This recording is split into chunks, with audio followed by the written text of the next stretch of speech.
Good morning, everyone. It's nice to see you all here. Thank you for coming out in this cold morning for our volunteer enrichment program. Dr. Lynda Cooper is here to give her presentation. Lynda hails from the class of 2014 and has done extensive research in a variety of topics relating to the Jefferson building. So we all hope that you'll find this useful to incorporate into your tours. Just a quick note on the program itself. We'd like to wrap up by 11:30. If you need to leave, please just exit quietly and graciously through one of these doors because we are recording the presentation. And with that, we ask that all questions be held until the conclusion of the program. We need to keep on track for this. So Lynda will invite you all to ask questions at the end. So just jot them down as we go along. All right, enjoy. And here is Lynda Cooper.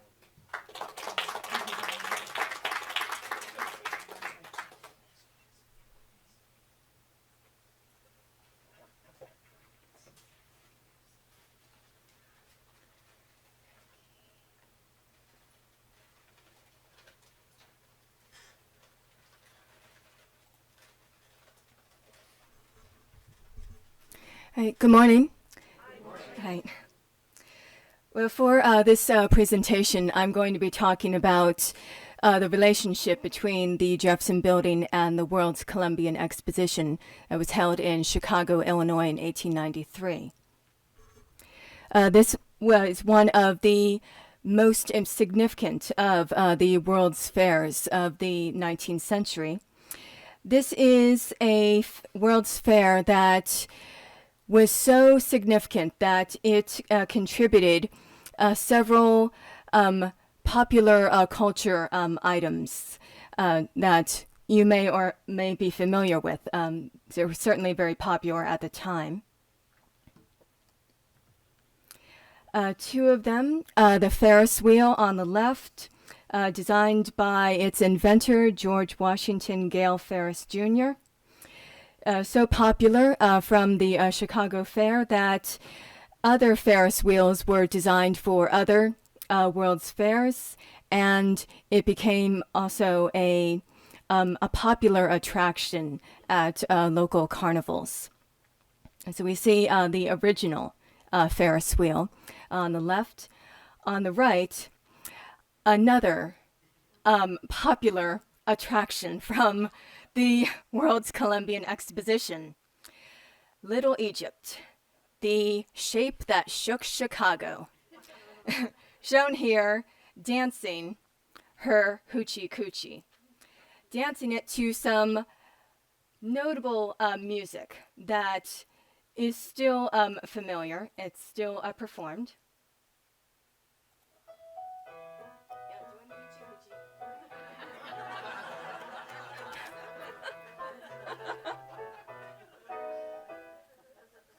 Okay, not as well as Little Egypt herself, but I try. All right, so the World's Columbian Exposition, very popular for many reasons. Another of its major contributions was several of the artists who worked at the World's Columbian Exposition. Many of those same artists later worked for the design of the Jefferson Building, specifically designing artworks for the interiors of the Jefferson Building. So this led the Jefferson Building of the Library of Congress to be one of the earliest buildings in D.C. to be heavily influenced by the World's Columbian Exposition. Now, there were many artists who worked on the World's Columbian Exposition who also worked on at the Library of Congress. Around 25 of these artists. So we are going to be focusing on a few of those artists. This presentation is going to give an overview of the World's Columbian Exposition, specifically its most famous part of it, the Court of Honor, which led the Chicago Fair to be known as the White City. So we're going to look at that and how the idea of the White City led to the City Beautiful movement in the United States of the late 19th to early 20th centuries. And we're going to move on to showing how the Library of Congress participated at the World's Columbian Exposition and how the World's Columbian Exposition influenced the Library of Congress. And then we're going to focus on, rather than all of these 25 artists, we're going to look at 3 of the artists who worked at both the Chicago Fair and at the Library of Congress. We're going to look at Gary Melchers first, Gary Melchers, then William de Leftwich Dodge, then Elihu Vedder. So these are the 3 we're going to focus on. All right, the World's Columbian Exposition, the last and the greatest of the World's Fairs of the 19th century. The Chicago Fair was designed to be seen as a celebration and a promotion of the latest and greatest industrial innovations from the United States. It was held in Chicago in 1893 between May 1st and October 30. This was held to celebrate the arrival of Christopher Columbus to the Americas, the 400th anniversary of his arrival in 1492. So initially the fair was supposed to be held in 1892, but as more and more was being added to the fair was not able to open to the public until 1893. So this was a huge major achievement to have this World's Fair, and we can see how enormous it was from this bird's eye view of the fair, how much area it encompassed in Chicago. So this was a fair that celebrated the arrival of Columbus 400 years before. It celebrated the latest industrial innovations. This was also seen as a union of nations. So we have basically the world being brought to the Chicago Fair. So visitors could come to the fair and they could, in essence, visit different parts of the world, such as on the left, a replica of the Egyptian Temple of Luxor. On the right, a recreation of an Irish village. So this was a fair that basically gave like a world tour right at this fair. Besides being a union of nations, this fair was also a union of the arts. Specifically, the 3 fine arts of architecture, murals, paintings, and sculpture. So we have 3 examples. On the left, the U.S. Government Building designed by Windrum and Edbrook. In the middle, an interior view of the government building, the rotunda of it, and which would be approximately, we have the rotunda here, and then it would be right inside here, this rotunda. And then we have, from the transportation building, another interior view showing a statuary group on display. Now, the centerpiece of the Chicago Fair was the Court of Honor. This was the highlight of the World's Fair. This was what led to the World's Fair being known as the White City. This Court of Honor, in which there were the most important buildings of the World's Fair were in this Court of Honor, and they were designed to be these monumental classical structures that were just this gleaming white. So we have, and besides the buildings themselves, we also have other artworks in this court of honor, such as at the end, the far end, we see this row of columns, the peristyle.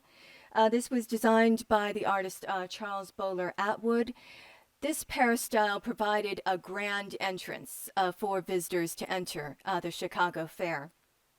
So visitors would enter by boat, and they would be coming through this peristyle. Their boats would come right through here. And so this peristyle and then leading into the Court of Honor would give this grand view of the World's Fair. This is the first thing that visitors would see when they came to the World's Fair. This dazzling, impressive view. Oh, just in front of the peristyle, another magnificent work, the Republic. This large gilt bronze sculpture, monumental size, designed by Daniel Chester French. This sculpture was so notable at that time that it was nicknamed Big Mary.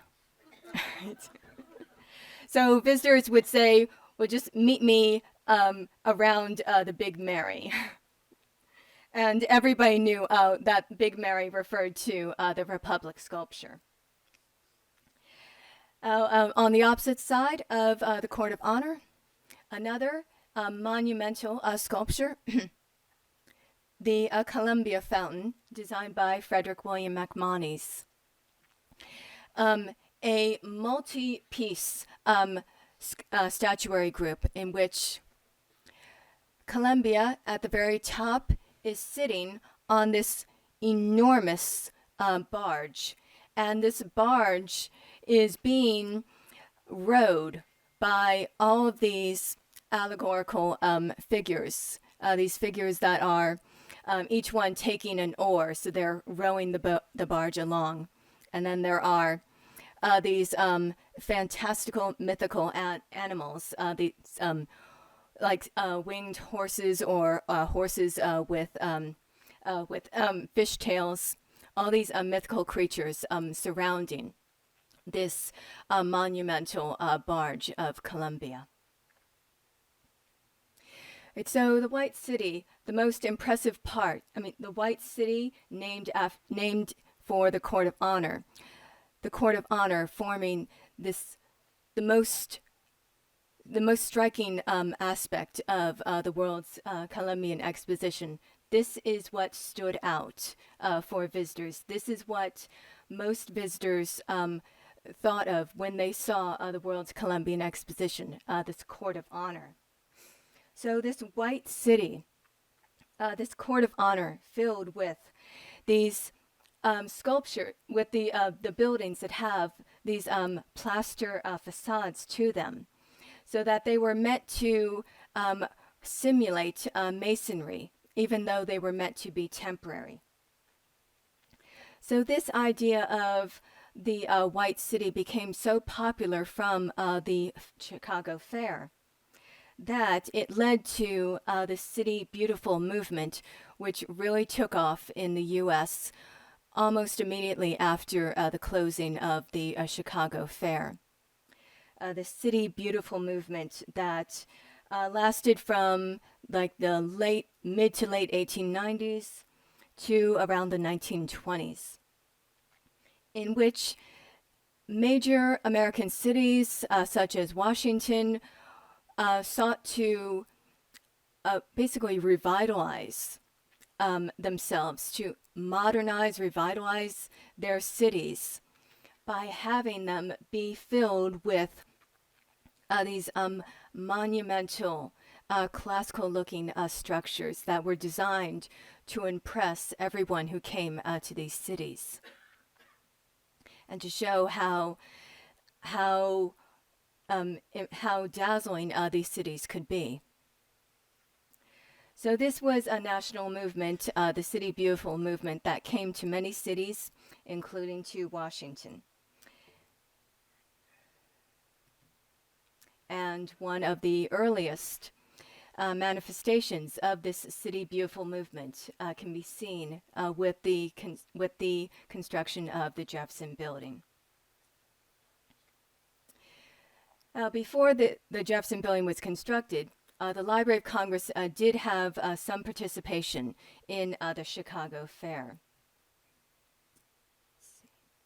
The Library of Congress participated by exhibiting some materials, like manuscripts that were associated with Christopher Columbus. Those materials were exhibited at the Chicago Fair, and these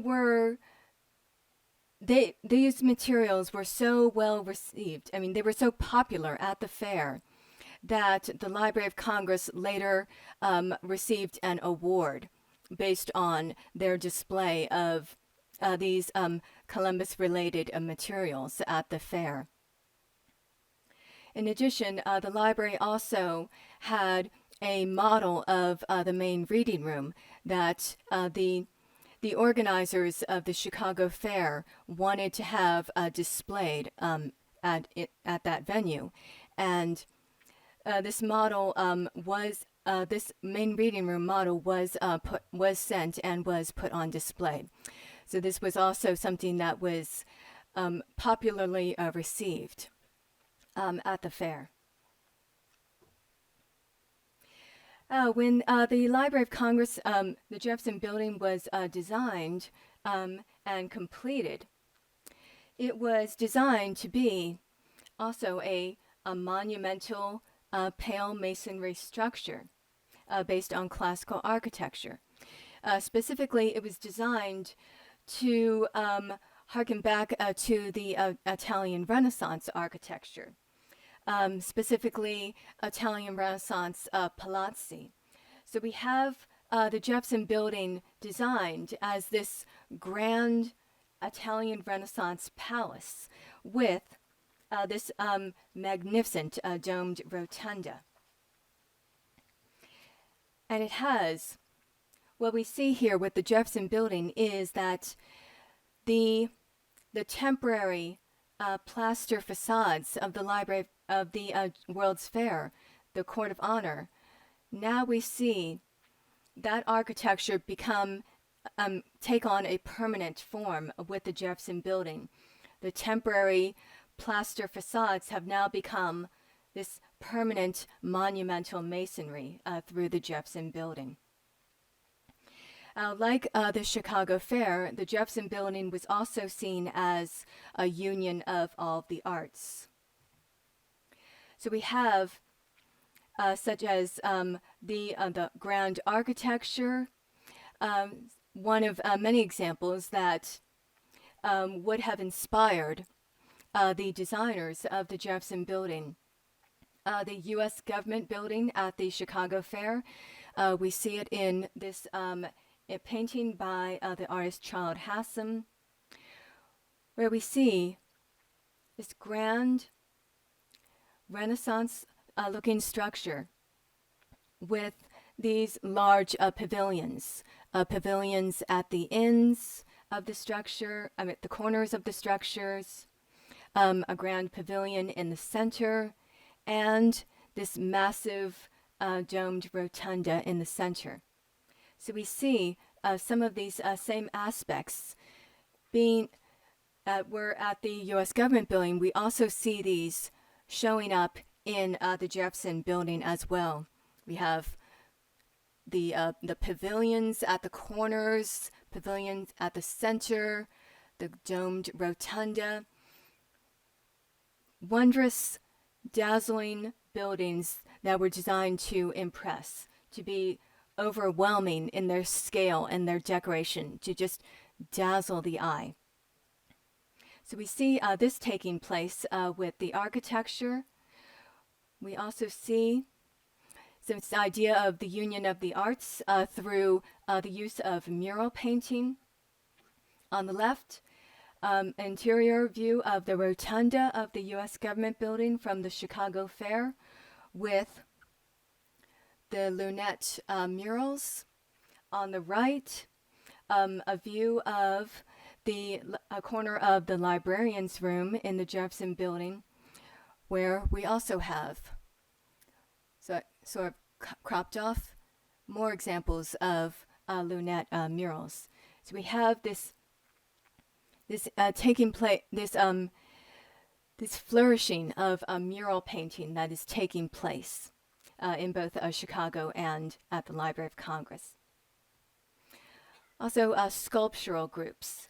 Sculptures designed in multiple pieces, sculptures that are meant to be displayed in these watery settings.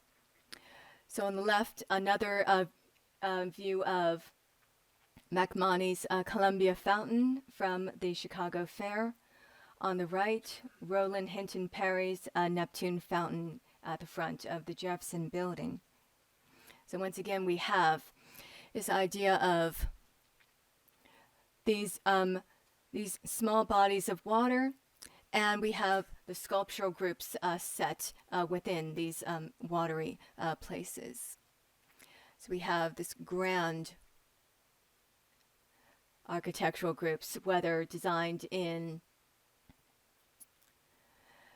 marble by McMoney's or bronze by Perry. So the Library of Congress also has this union of the arts, of the architecture, of painting, and of sculpture, just as was being heavily promoted at the Chicago Fair. And many of these works, these artworks, the paintings, sculptures, many of these works were designed by the same artists who worked first in Chicago and then worked at the Jefferson building. So we'll go into those artists,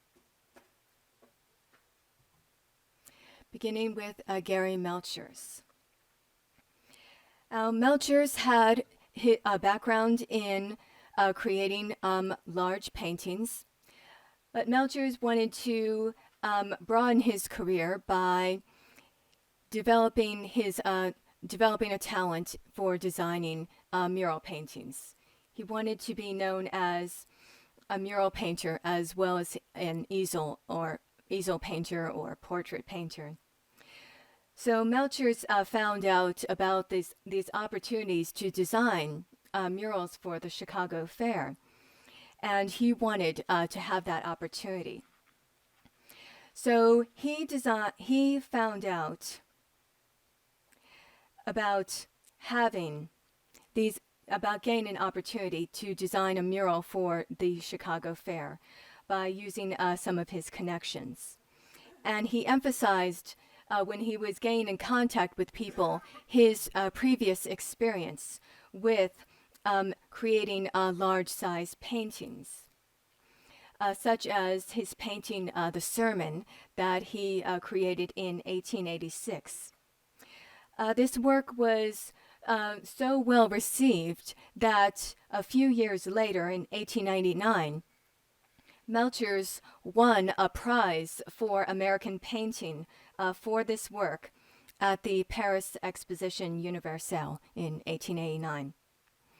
So in The Sermon, we see in this large painting, this is an interior view of a Dutch church scene. So it's probably supposed to be 17th century New York, probably like early 17th century New York, when New York was a Dutch colony.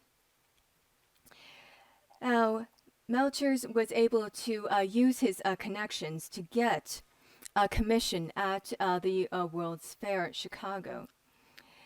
And his commission was at one of the major structures in the Court of Honor at the Chicago Fair, the Manufacturers and Liberal Arts Building, designed by George Brown Post. This was the largest of the structures at the Chicago Fair. Here it is. It's so enormous that it takes up so much of the fair, just this one building.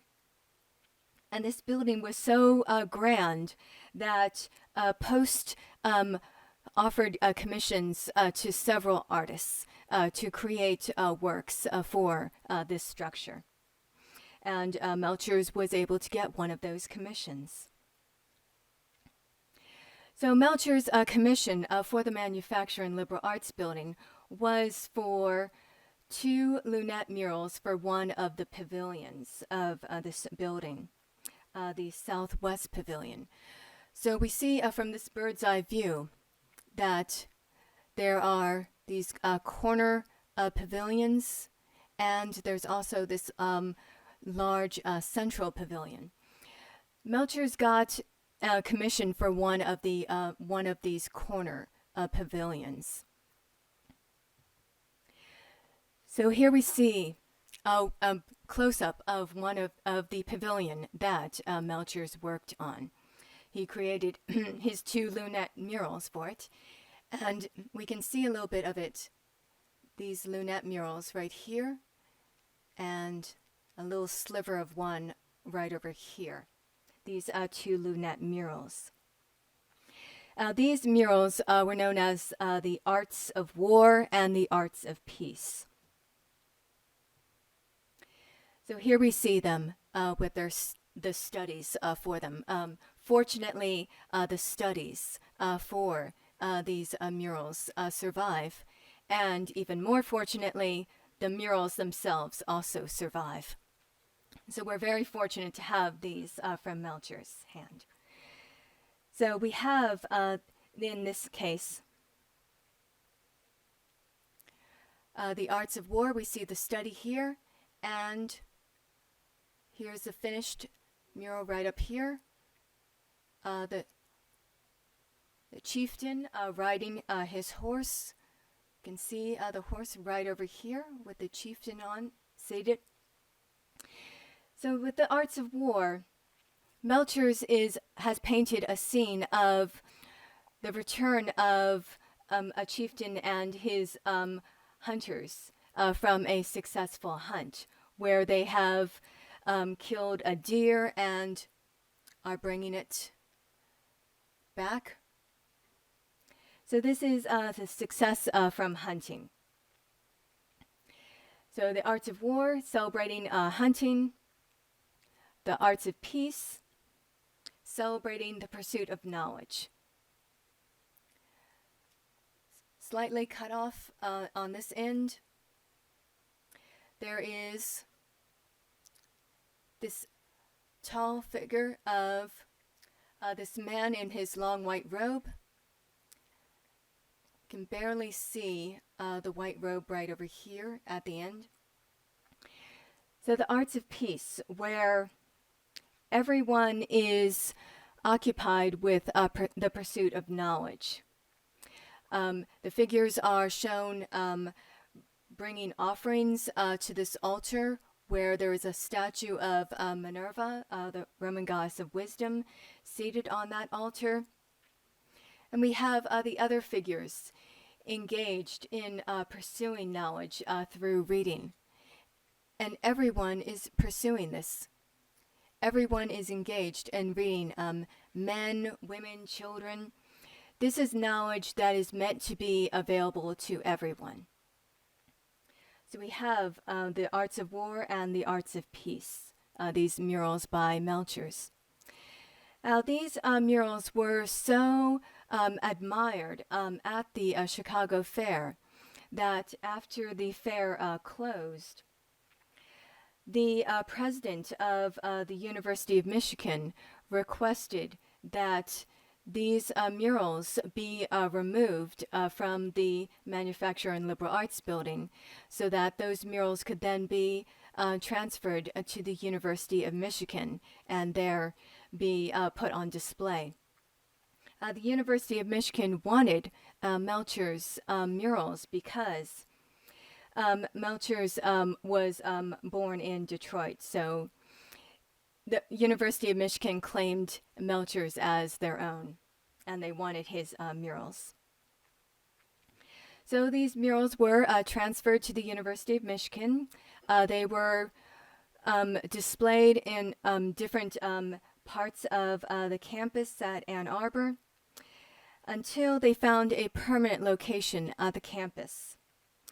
When, in 1918, the Harlan Hatcher Graduate Library was constructed. And that building was constructed specifically to have a barrel-vaulted ceiling in one of its rooms so that these murals would fit perfectly in that space. So this is a university library with a large reading room designed in it, and that room was specifically designed to be able to accommodate those murals. So these murals, they still exist, and we see them right here in these photos.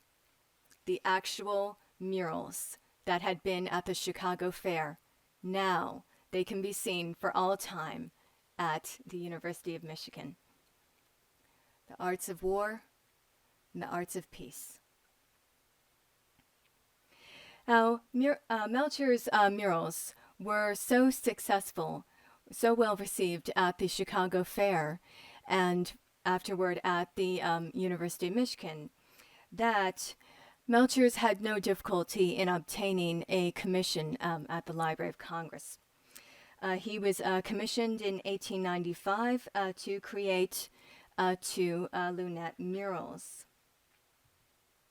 And he received his commission through Bernard Richardson Green, the engineer and superintendent of construction, and the person in charge of negotiating these commissions and engaging in correspondence with the artists in regard to the progress for these commissions. So Green and Melchers were in constant communication with each other about this commission. Now, when Melchers received the Library of Congress commission, what Melchers wanted to do was to paint 2 lunette murals that would be different from what he had created for the Chicago Fair. He did not want to recreate the Arts of War and the Arts of Peace, but that turned out to be Green's idea. What Melchers wanted instead, and Melchers wrote this in one of his letters to Green, a letter from May 27th, 1896. Melchers wrote to Green about his own ideas for the murals for the library. And what Melchers wrote was, quote, I believe that you have blueprints of my once proposed sketches of land and water, but these ideas have now been discarded and definitely abandoned, end quote. So Melchers had initially proposed the idea of designing 2 murals that would be a landscape and a waterscape for the library, but Green wanted instead to have the Arts of War and the Arts of Peace. Green wanted the Chicago murals to be recreated for the Library of Congress. So Melchers had to agree to this in order to keep this commission with the library. So Melchers designed his variations of his Chicago murals for the library. The mural of war on the left, mural of peace on the right. These murals designed for the Jefferson building, the 2nd floor, the Northwest Gallery, where they're seen at either end of the barrel-vaulted ceiling.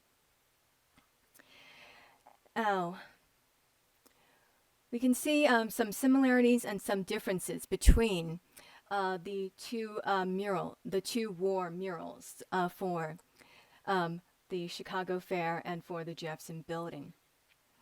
Some similarities and some differences.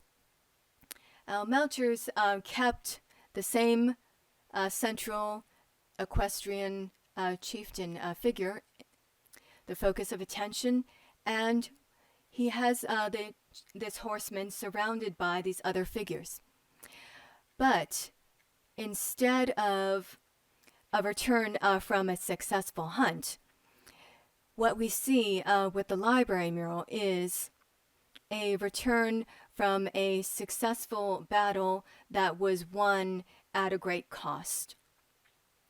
So it is a successful battle because the chieftain is wearing this laurel crown of victory. He is marching with his soldiers. His warriors are also bringing home some wounded. The wounded are being tended to. But this is also a dearly won battle because some of the soldiers did not survive the battle. So we have some casualties on the ground. So it's success that's won at a price. Also, some variations, actually a lot more differences in the two peace murals for Chicago and for the Jefferson Building, where peace has been the idea of peace, the arts of peace. We get a little glimpse of the bringing gifts to a shrine dedicated to a deity in the Chicago peace mural. Now we see that idea extended, where there's this grand procession in honor of a divinity. We see a small statue of a goddess being carried in this procession by these villagers. And they're also bringing these other offerings that will be dedicated at some kind of ceremony. This bull at the right end. This bull is certainly going to be offered as a sacrifice when this procession of figures reaches the shrine or wherever the location is that they're going to perform their religious ceremony. So we have this. In this case, we have these figures celebrating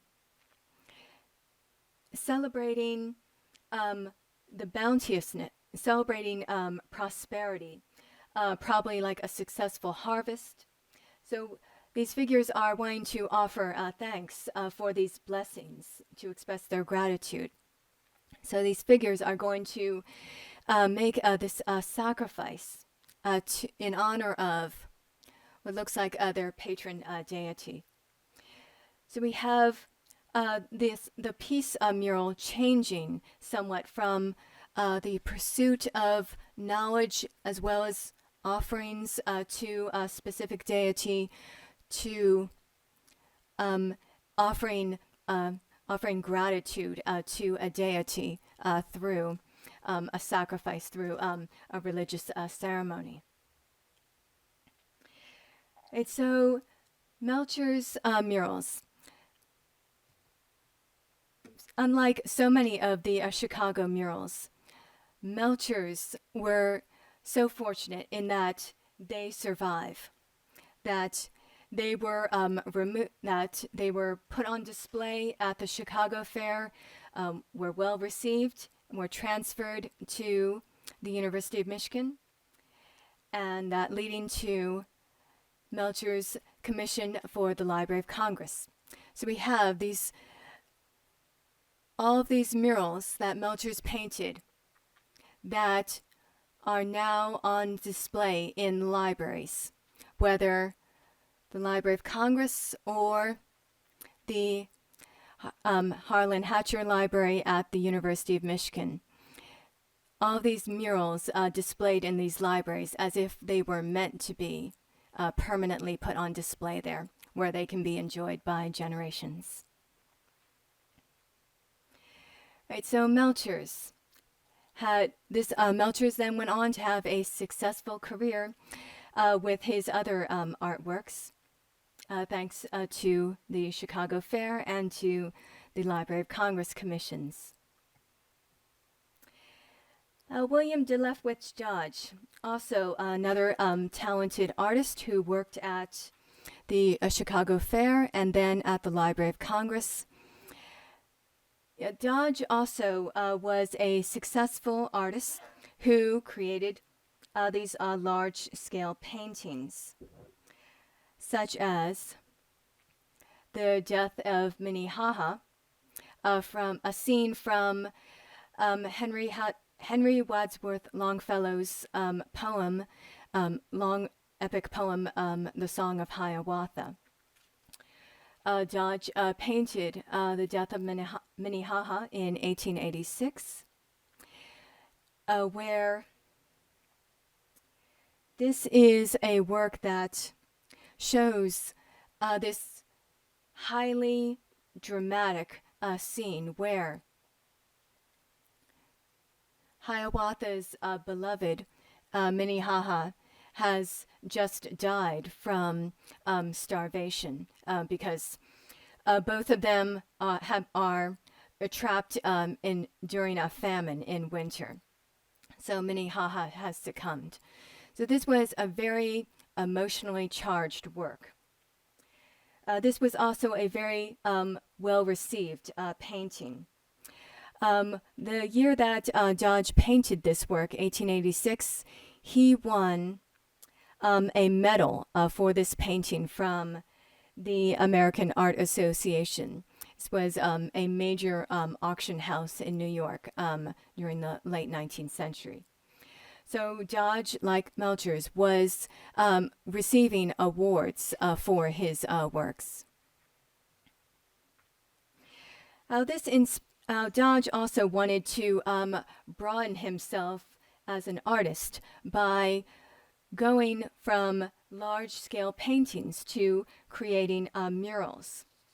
And Dodge found out about these all these commissions for artworks that were being offered at the Chicago Fair.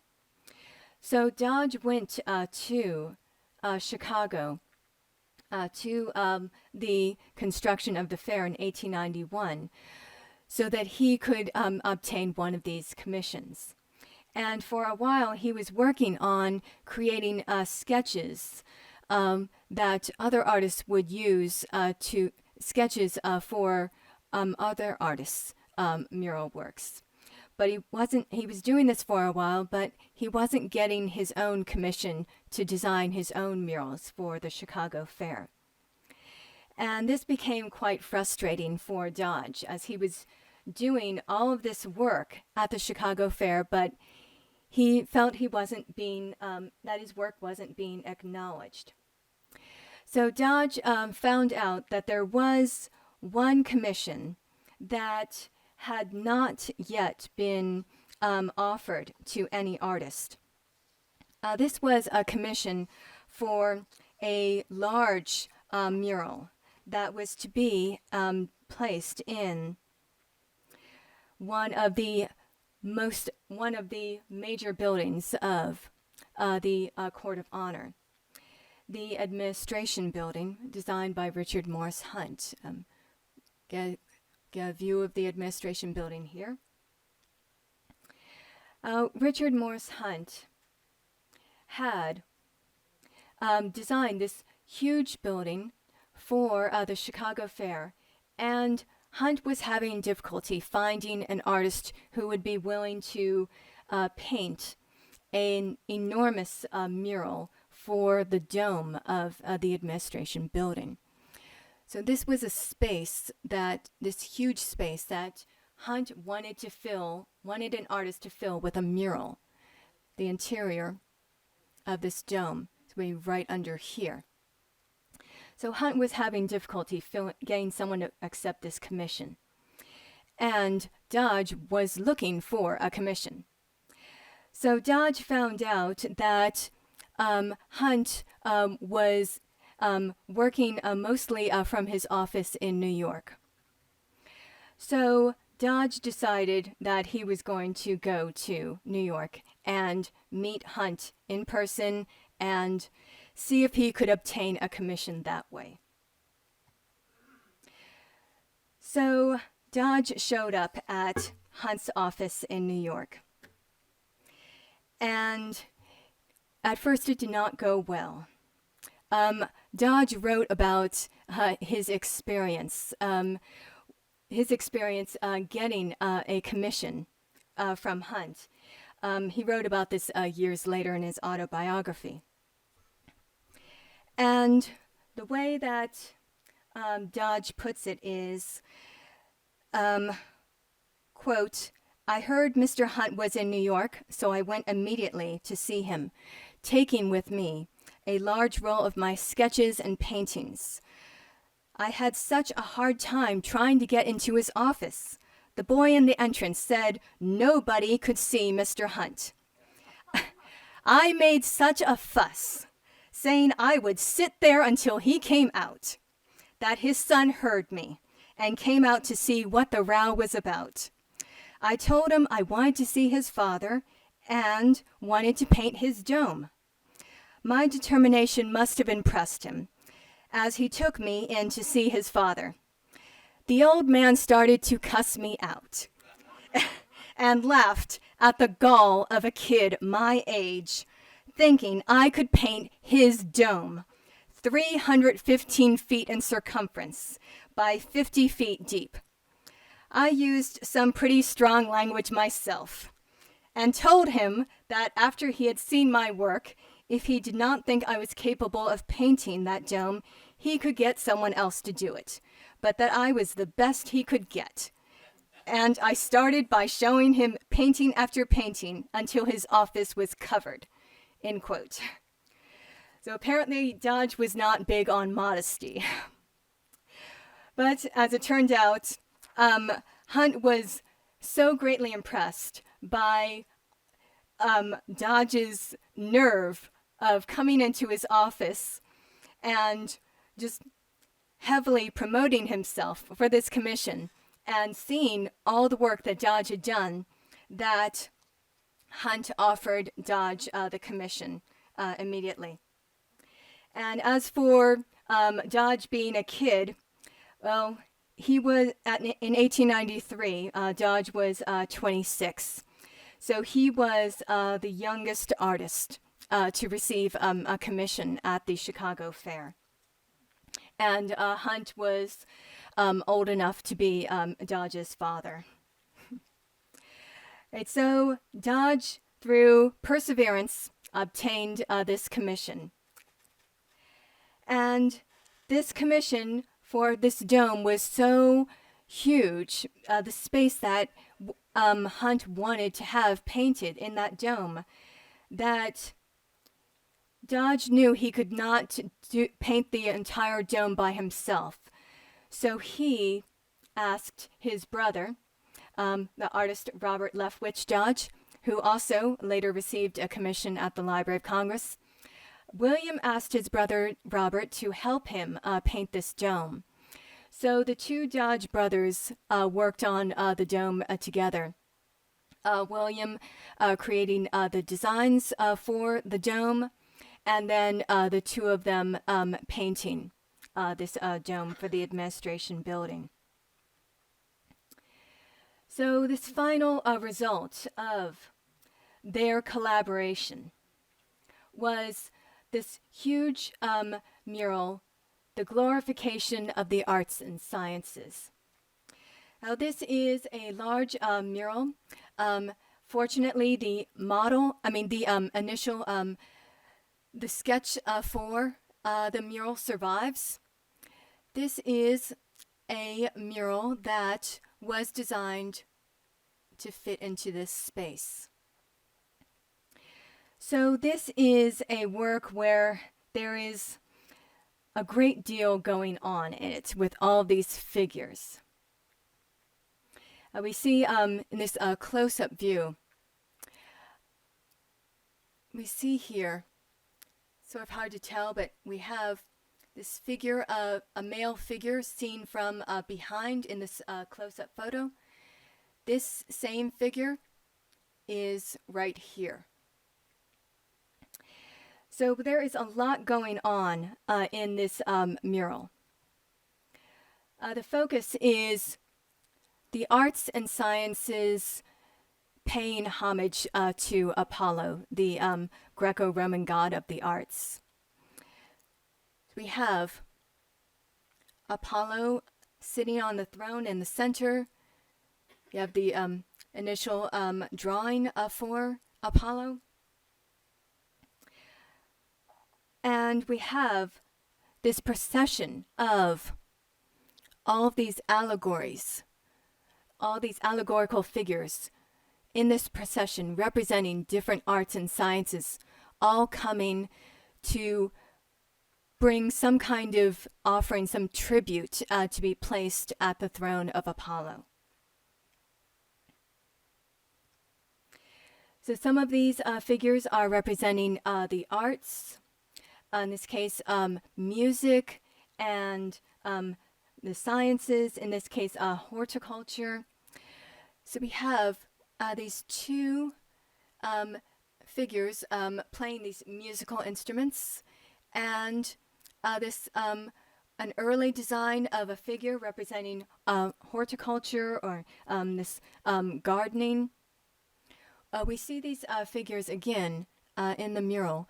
The two musician figures right over here, and figure of horticulture right here, holding some kind of a gardening implement. So we have these different figures here representing all kinds of aspects of the arts and sciences. Now, William Dodge was later able to obtain a commission at the Library of Congress. His commission was the result of submitting many sketches as he was competing for commissions at the Library of Congress.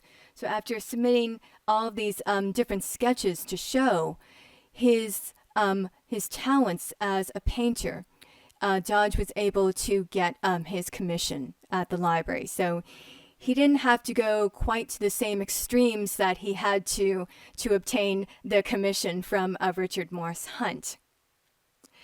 All right, so in this case, Dodge received this rather large commission from the library. His commission was to design 4 lunette murals and then one ceiling mural. These were designed for the Jefferson Building's second floor, the Northwest Pavilion. All of these murals are seen there. So with these murals, we'll look at the 4 lunette murals first. These 4 lunettes are representing art, music, literature, and science. With these lunettes, what Dodge has done is taken the Chicago mural and basically divided it into these 4 murals. So instead of having all of the arts and sciences grouped together in the one Chicago mural, he has separate murals designed for a specific art, music, literature, and science. So, looking at art, the art mural that Dodge designed for the Library of Congress, this is a work that in which the artworks in which the arts are assembled together of music, the arts of painting and sculpture. Now, Apollo is Apollo is not here, but not specifically represented, but he is in essence there through this inclusion of all the arts. So we have some of these same allegorical figures of the arts, such as sculpture. We see some sculpture here. We see some architecture, all kinds of artworks, personifications of the arts, figures practicing the arts. So we see these in these murals. With music, Apollo does appear in it, seated playing this handheld lyre. And he's surrounded by these figures who are also playing music. And these musician figures all performing. In literature, Apollo once again in the center, surrounded by these figures. And we see some of these same figures appear in these murals. This figure of the seated woman embracing this child with her arm around his shoulder. We see that down here below. These two figures being repeated from Chicago to Washington. And with science, we see more of that repetition of the figures, where the inventors are being rewarded for their efforts. So in this case, same figure of science, inventor presenting his latest invention, same kneeling inventor with his invention, and an allegorical figure swooping in right from the sky to present this laurel wreath of victory to this inventor to celebrate his achievements.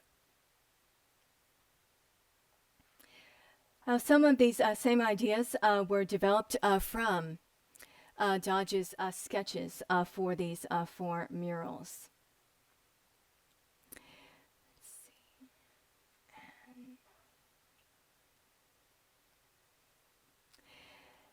And then Dodge was also working on his ceiling mural for Ambition. In this case, what we see is what happens when the pursuit of success goes too far, when ambition just takes over and it can destroy people's lives. So we have this grand swirling mass of these figures. Just as with the Glorification mural, this grand swirling mass of these figures. In this case, Dodge also produced a sketch for the mural for Ambition, and most of this sketch also appears in the finished mural. But he added this a little bit of addition to it. The jester from the sketch at first only had the laurel-crowned skull in his hand, but with the finished mural, Dodge added the small figure of victory holding the laurel crown and the palm branch to emphasize this overwhelming pursuit of ambition. So it's not just the figure of the unattainable ideal in the sky, riding on Pegasus, holding the laurel and the palm. There's also this more of this emphasis with the jester holding this victory with the laurel and the crown, the laurel and the palm. And this gesture is basically sending this message that a person can pursue fame and victory and success their entire lives, but they're not going to achieve long-lasting fame until after they're dead. That their fame, if they are truly successful, their fame will live on after they're gone. All right, so Dodge had also had this successful career through his artworks. Now, our third artist, Elihu Vedder. Elihu Vedder was a very successful artist long before he received his commission for the Chicago Fair. He was best known in the 1890s at that point. He was known for his illustrations. He produced 55 illustrations for an edition of the Rubaiyat of Omar Khayyam. Sorry, I'm mispronouncing it.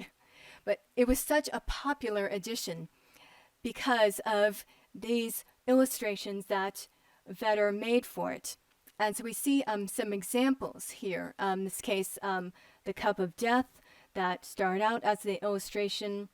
The cover for this edition that Vedder worked on, and then a painting based on on the Cup of Death illustration. So Vedder was already well known as an artist because of that commission. So Vedder had no difficulty at all in obtaining a commission at the fair, even though at the time he was not known as a muralist. Nevertheless, he did receive a commission to design murals for the Chicago Fair, specifically at the Manufacturer and Liberal Arts Building, as seen in this painting by Charles Graham. But when Vedder got to Chicago, though, he was not happy with what he was seeing. Vedder was writing letters to his wife and to his father in which he was complaining about the progress of the fair. He thought that everything at the fair was just happening too quickly and that there was a complete lack of safety. So he was constantly writing about this in his letters to home, talking about, quote, "I am simply wild with what I have to do and the confusion about me," end quote. Another quote, "People are dropping off like flies.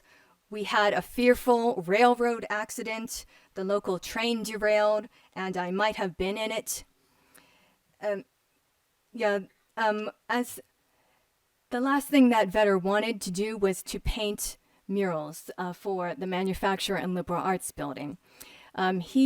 Post had given him the commission to design murals for one of the domes, and Vedder had no intention of getting up on scaffolding to paint a dome when he was seeing all these accidents and disasters happening everywhere at the World's Fair as it was coming to fruition. So he decided he was not going to fulfill that commission. However, Vedder did have another commission from the Chicago Fair that he felt much more comfortable in fulfilling. A commission for one of the commemorative medals for the Chicago Fair. We see he designed these medals in which are dated 1892, 1893. He designed these medals in bronze and silver. These medals were offered. These were inscribed medals that were offered to specific designers and directors of the Chicago Fair to thank them for all of their work getting that fair ready. So we see the obverse and the obverse and reverse for two of these examples of these medals. In these medals, besides the dedication inscription, there's also the figure, a nude figure of fortune or good luck, seated in this chariot, and she has this cornucopia behind her, and everything, all the prosperity and wealth is flowing out of this cornucopia, so that everyone can partake in this prosperity that was being brought about through the Chicago Fair. So these medals, these commemorative medals, were very popular and well received. We see he created this initial designs for the medals as well. After the Chicago Fair, Vedder had no difficulty obtaining a commission at the Library of Congress, and he received the two commissions, the Minerva mosaic and the lunette murals. So we're going to look at the lunette murals briefly.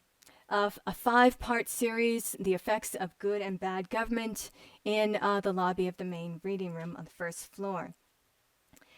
So we have goodness and badness, the effects of good and bad government seen in these murals.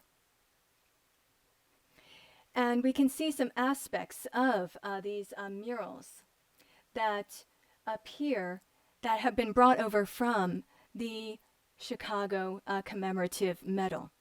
In the case of Peace Prosperity, a seated, nude female figure who is offering rewards to these figures for their achievements in different fields, achievements in the arts, achievements in agriculture. So we have the rewards flowing down through the cornucopia, in this case the rewards through the laurel wreaths that are going to be offered to these figures. In addition, we have the palm branch of peace held by the figure of fortune. This palm branch, often grouped with the laurel wreath of victory.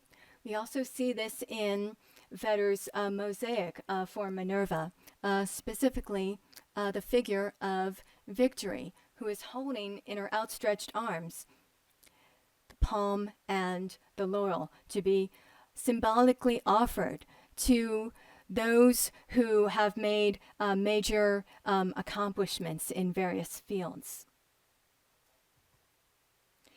The cornucopia in the Chicago medal also appears in the mural of corrupt legislation. In this case, we have the two cornucopias on either side of the central figure of corruption, of government in a bad state. But in this case, the cornucopia is not it does not have coins flowing out of it, raining down from the sky for the benefit of, to be enjoyed by all, as in the commemorative medal. In this case, the coins on either side are not going anywhere. They are basically being, the central figure, corrupt legislation, she's basically hovering over these cornucopias to make sure that they're not going to flow outward. The prosperity is going to stay in place. The prosperity is not going to be shared with all. We have her crossed leg blocking off one of the cornucopias so it can't flow out. The other cornucopia, her outstretched arm, just hovering over it as if to make sure that nothing is going to come out of it. So the idea of prosperity is present, but the potential for it, but no prosperity is taking place. This is not an overflowing cornucopia as it should be, as in the Chicago medal.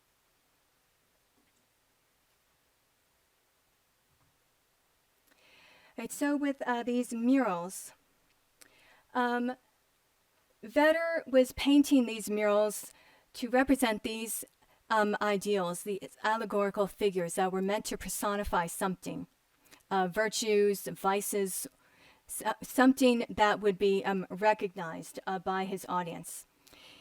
Vedder was not trying to create portraits of popular figures from pop culture that his audience probably would recognize. And writing about his commissions, his Library of Congress commissions, years later,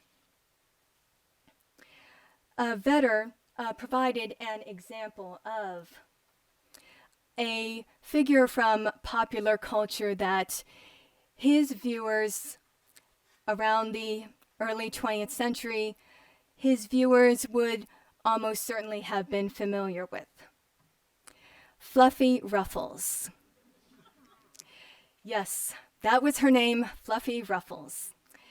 And despite her name, she was not an early 20th century Stormy Daniels. Instead, Fluffy Ruffles was a popular figure from newspapers, beginning with the New York Herald and then going on to other newspapers. This was a series about the adventures of this girl, Fluffy, or we can just call her Fluff. This young, very attractive woman who works at a different job every week. And she does so because she's having a great deal of trouble obtaining a permanent employment at any location. And the reason is that whatever place she works at, whenever she is trying to do her work, she always ends up being surrounded by several gentleman admirers. In this case, a newspaper office. And it becomes so frustrating for her that all these men are constantly seeking her out so they can flirt with her, joke with her, laugh, look at her beauty, that she ends up quitting her job out of frustration because she can't do it, or her employer ends up firing her because she is proving to be too much of a distraction at the workplace. So that consists of her weekly adventures in these newspapers. Fluff was such a popular figure that she was appearing everywhere. This was like the first decade of the 20th century. She was there were clothing lines designed so that American women could dress like her. There were songs, musicals, some of these songs having really cutesy names like My Fluffa de Ruff. Even cocktails were being designed and named after her. So this was a very popular figure from American culture. And Vedder did not want viewers to be looking for Fluffy Ruffles when they were looking at his murals. He wanted them to focus on what these figures were representing. Vedder went on to, he continued to have a highly successful career as an artist, working in these different art forms, long after the Chicago Fair and the Library of Congress commissions. Now, as for the Chicago Fair was not meant to last. I mean, it was always designed to be temporary. And it was also vulnerable to fire, with so many of the buildings being designed out of plaster. These were flammable buildings. So there were a series of fires that were occurring. Most of the fires occurring in 1894 that caused the greatest destruction to the Chicago Fair. And we see some of these images of the White City, the Court of Honor in flames. In this case, the Manufacturer and Liberal Arts Building went up in flames after the removal of Melcher's murals. And on the right, the Administration Building going up in flames with Dodge's mural inside. So all of these artworks were lost so many of these works were lost with the Chicago Fair. But we do have some of the Chicago Fair surviving through the artworks at the Library of Congress, through Melcher's murals, through Dodge's murals, and through Vedder's commemorative medal that led to his designs for the library murals. All right, thank you.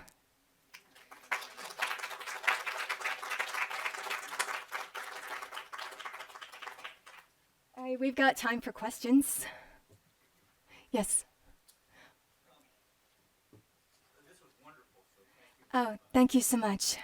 So, I'm particularly interested in, did the artist know that there was no plan for these buildings to be permanent? I mean, this is one of the things about the Columbian Exposition, that when you go to Chicago today, there's the Museum of Science and Industry is the only building really that's left.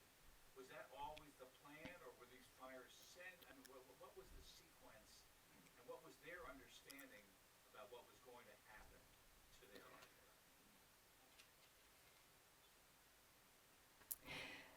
there? Well, with the knowledge of the artists realizing that the World's Columbian Exposition was going to be temporary and that their artworks were designed for temporary structures that were not meant to last, these artists did realize this. They accepted commissions, they pursued commissions at the Chicago Fair because they knew that the Chicago Fair was getting so much publicity that this was going to be a huge feather in their caps, even for works of art that they knew were going to be temporary. The fires, these were accidental fires. I mean, with the design of the Chicago Fair, there was so much taking place, and the idea was to get the fair ready as quickly as possible, that safety was one aspect that was not getting nearly as much attention as it should have. So there was one fire that occurred during the fair. It was not nearly as devastating as the 1894 fires were. But, I mean, by 1894, long after the fair had closed, I mean, the buildings had basically, I mean, the fair itself with the buildings had basically been abandoned. Everything that, I mean, many things had been removed from the buildings. A lot of objects had been brought and were displayed at these buildings. They were certainly removed, and some of the artworks were removed, specifically Melcher's works.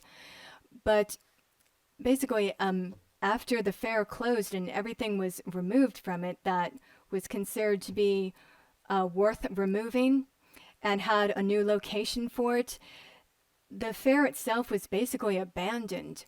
So it was even more vulnerable to fire. So all these fires could occur so soon, like within a few months after the closing of the fair. And there just wasn't any incentive to prevent these fires, to stop them, because the fair was long gone.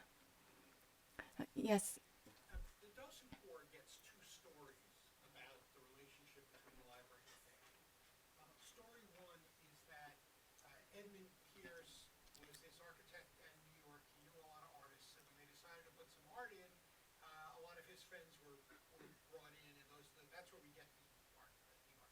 stories aren't inconsistent, but they may be.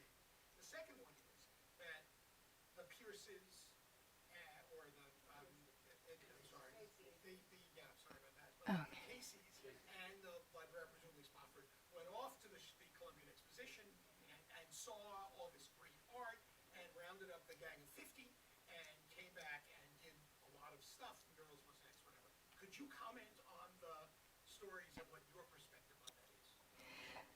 All right. About where about the artists coming from the Chicago Fair. I mean, how the library knew about all these artists. A lot of these artists who worked at the Chicago Fair, they already had pretty well-known reputations. So their commissions for the Chicago Fair were already receiving national attention before the works were completed at the Chicago Fair. I mean, everything about the Chicago Fair was being advertised and promoted as the Chicago Fair was taking place. So the two Casey's, Green, Spofford, they would certainly have been aware of who the major artists were at that time, what commissions they were getting at the Chicago Fair, what were they designing at the fair, and this certainly gave them many ideas about whom to offer commissions to for the Library of Congress, because they wanted to have the most successful artists working in that time period, the 1890s. They wanted to have the artists who were getting the really big commissions, and the Chicago Fair was certainly one of the biggest, if not the biggest, of the early 1890s. So even if the Casey's or Green or Spofford did not go themselves to the fair, they were certainly keeping up to date about everything that was happening to the fair, because it was being so heavily promoted through newspapers and through journals. So it was getting this huge widespread coverage. Yes.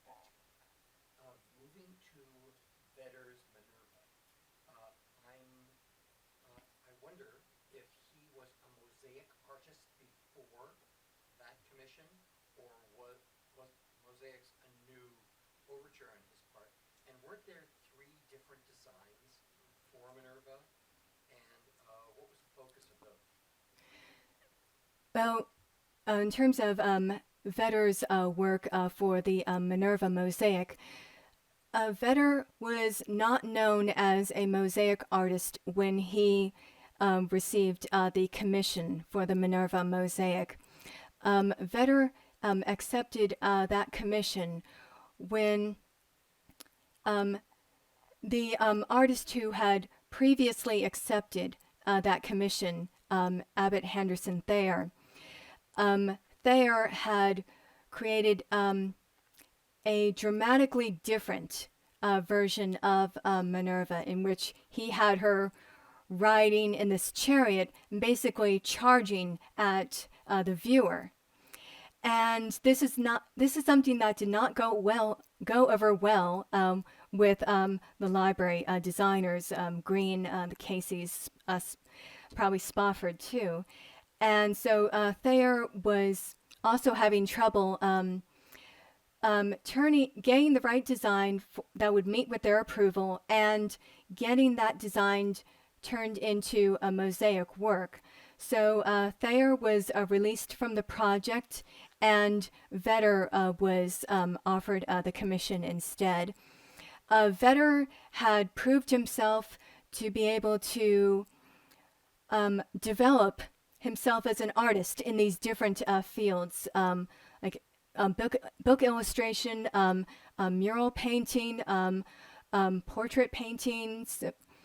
So Vedder was considered to be quite capable of being able to broaden himself as an artist even further by branching out into mosaic work as well. And so Vedder was able to produce a design that met with the library's approval, and to have that design turned into a mosaic work. Okay. Yes. You've talked about 3 artists here. Are there others that you would consider to be somewhat influential in the library that you haven't had time to research? Yes. Probably. Yeah, there were about 25 in all who worked at the Chicago Fair and then at the Library of Congress. 2 of the biggest of those would be Edwin Howland Blashfield and Kenyon Cox. Highly influential because not only were they both creating artworks for Chicago, for the library, for other locations, but they were also interested in bringing their in. They wanted to teach the next generation of artists. So Blashfield was giving lectures about his experience with painting murals, and Cox was teaching studio courses to this new generation of artists.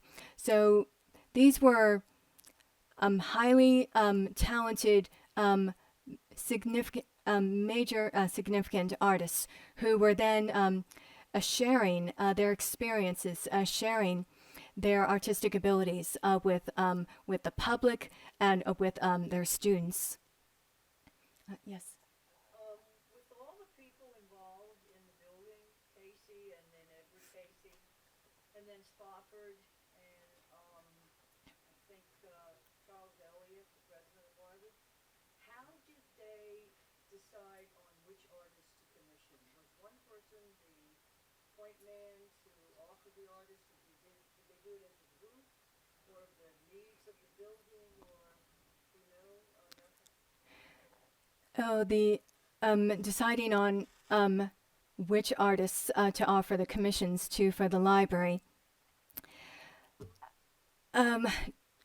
General Casey, General Casey, he was, I mean, as the head of the project, he would have the final authority on who was getting these commissions. General Casey was, I believe, he was relying on his son, Edward Pierce Casey, to be able to identify the best potential artists to offer the commissions to, because Edward Casey had attended the École des Beaux-Arts in Paris. This was the top art school in the late 19th century. All kinds of, students were going there to study all of the arts. They were going for architecture, painting, sculpture, everything. This was the place to go. So Edward Casey had to have been aware of these artists. He knew which artists were getting the top-notch education at that time. He either knew them in person, probably from attending classes with them, or he could have known them by reputation from what he learned about them by attending the école. So Edward Casey was almost certainly the one who was informing his father, these are the artists that we should be focusing on for offering the commissions. And then Green was responsible, was the one who was getting in touch with these artists and being in contact with them, either offering the commissions to them through the correspondence, signing the contracts, sending letters, receiving letters from these artists about the progress that they were making on these artworks. So they were, so it was like a collaborative effort. All of them working together on getting these commissions offered to the best potential artists who had proven themselves, proven their talents, and then maintaining contact with these artists. Right? Yes. A couple people mentioned the number that we've been taught of 50 artists. 25 artists from the Chicago Fair, does that mean that that the numbers are in dispute, or that there were 25 other artists who were not involved in the fair? Well, yeah, 50 is it's like around the number of artists who worked on the library. In total, it's round about 50, and from among that 50, there are about 25 who worked both at the Chicago Fair and then later at the library. The other artists, they were working on other commissions. There were some artists who were not able to accept commissions for the Chicago Fair because they already were working on other commissions elsewhere, or they were still attending academies. Many of the library artists were receiving their educations from these art academies in Europe. Some of them had their studios established in Europe and were not able to be able to constantly go back and forth from Chicago to their European studios and so forth. And some artists just, for whatever reasons, they just were not working at the Chicago Fair. We've just been taught that number. Right, yeah, 50 is Somehow like, the implication was that most of them were from the fair, so it's yeah, nice to have this clarity. right, yeah, it's like around about a 50 in total, and roughly about half worked at Chicago and at the library. Were they remunerated more generously by the fair than we've heard that the library remunerated them? I'm not sure about the about who was offering more remuneration. The Chicago compared to the library. In basically, the artists were getting bigger paychecks when they worked for private patrons. When they were designing artworks to be displayed in a millionaire's mansions, they were more likely to get a hefty paycheck as a result of that. Yeah, private was paying more than public in general.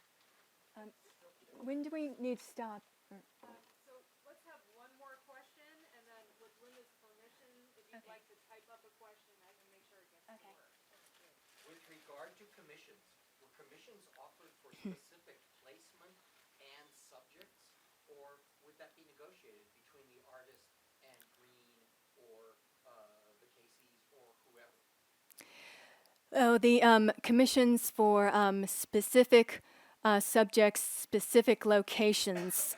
This is something that was being negotiated between Green going through the approval of the Caseys, and then Green basically transferring the Caseys' wishes to these artists through the correspondence. So there was this negotiation going on between Green and the artists, and some of this negotiation did not go well. There was, to say the least, there was quite a bit of arguing in this correspondence. I believe it was Charles Sprague Pierce who successfully and ironically argued to get a bigger paycheck for his library commission. Abbott Henderson Thayer was arguing with Green about why does Minerva have to be a mosaic? Why can't Minerva be a mural? And this is the reason why Thayer got kicked off the project. Arguments, actually also a lot of begging on behalf of the artists. I think it was Philip Martini who was constantly writing letters to Green. I have done all this work. I have not been paid for any of it. Will you please send me some money? I've got to pay for the materials. I got to pay for my assistants. Yeah, a lot of begging about that. Kenyon Cox was also begging for precise measurements for the spaces for his arts and sciences murals, the lunettes. Cox wrote, "Please give me precise measurements and put me out of my misery." Right? So, a lot of dramatic stuff going on in this correspondence with these negotiations that did not always run smoothly.